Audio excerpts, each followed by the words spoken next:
Hi patients, it's Dr. Lisa Jerrells with Your Health Minute, sponsored by Joie de Vivre Medical. So today we are going to discuss your thyroid.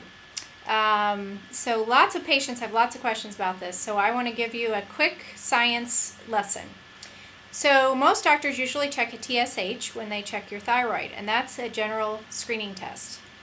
It's very helpful to have a TSH, something called a free T3 and something called a free T4 to really assess what's happening with your thyroid.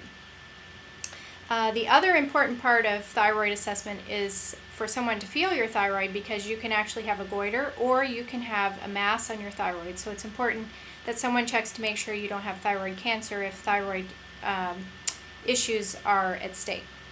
So it's easy to check the thyroid because you just have one blood test and then you have these results on hand for your physician.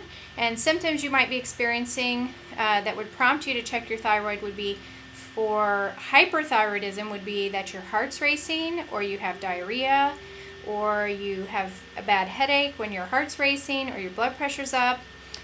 Typically patients complain more of hypothyroidism symptoms, which are fatigue, changes in your skin, constipation.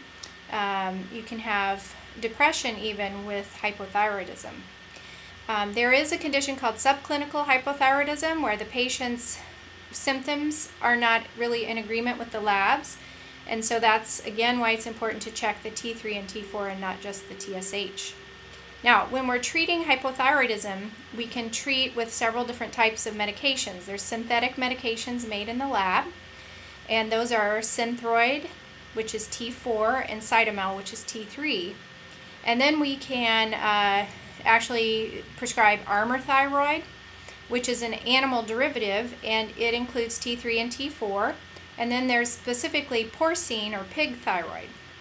Also here in town, Williams Brothers does compounding of thyroid hormone at really specific milligram amounts so that we can fit the dose for the specific patient. This is your Health Minute. I hope that you can achieve your joy of living for today. Have a great day.